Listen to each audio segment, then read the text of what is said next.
많은 분들이 궁금해하시는 현실적인 질문 하나를 살펴보겠습니다. 한 시청자분께서 저에게 전화를 주셨습니다. 저는 수입이 없던 시절에 약 3년간 칼프레시, 즉 푸드 스탬프를 받았고 지금은 67세로 소셜연금과 401k에서 나오는 연금을 일부 받고 있습니다. 그런데 현재 살고 있는 집은 약 87만 달러 정도 되고 이 집을 팔려고 하는데 혹시 예전에 받았던 칼프레시를 다시 갚아야 하는 건 아닌지, 그리고 집을 팔면 세금은 얼마나 내야 하는지 궁금합니다 라고 문의하셨습니다. 먼저 칼프레시는 원칙적으로 갚을 필요가 없는 복지 혜택입니다. 칼프레시는 연방정부에서 지원하는 식품 지원 프로그램이고 정당하게 자격을 갖추고 신청한 경우에는 그 어떤 재산이 생기더라도 과거에 받은 칼프레시 금액을 환수하지 않습니다. 즉 집을 판다고 해서 과거 수급 금액을 토해내는 일은 없습니다. 단 예외는 있습니다. 당시 신청서에 집이나 자산을 일부러 누락했거나 허위로 소득을 낮게 신고한 경우에는 사후 조사가 이루어질 수 있고 그 경우에는 환수 조치가 발생할 수 있습니다.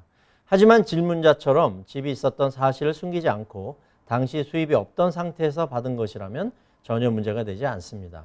집을 팔면 세금은 어떻게 되는지 궁금해 하시는데 제 분야는 아니지만 기본적인 내용을 알려드리겠습니다. 이 경우 가장 중요한 것은 주택의 원래 구입 가격과 보유기간입니다. 미국 세법상 1차 거주주택을 2년 이상 보유하고 직접 거주한 경우 집을 팔 때 발생한 양도소득에 대해 개인 기준으로는 25만 달러, 부부 공동으로는 50만 달러까지 비과세 혜택을 받을 수 있습니다. 예를 들어 집을 40만 달러에 구입해서 지금 87만 달러에 판다고 가정하면 차익은 47만 달러입니다. 그중 개인은 25만 달러까지 비과세가 되고 남은 22만 달러가 과세 대상이 됩니다. 여기에는 15% 또는 20%의 장기 양도소득세가 적용될 수 있으며 소득 수준이나 주별 세금에 따라 추가로 메디케어 세금 3.8%까지 붙는 경우도 있습니다. 하지만 현재 연소득이 크지 않다면 일부는 0% 또는 낮은 세율로 처리될 수도 있습니다.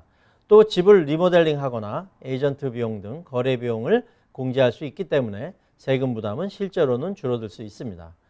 결론적으로 말씀드리면 칼프레시 또는 푸드 스탬프는 정당하게 받으셨다면 갚을 필요는 없고 집을 파실 때에도 일정 요건을 충족하면 큰 세금 부담 없이 진행하실 수 있습니다.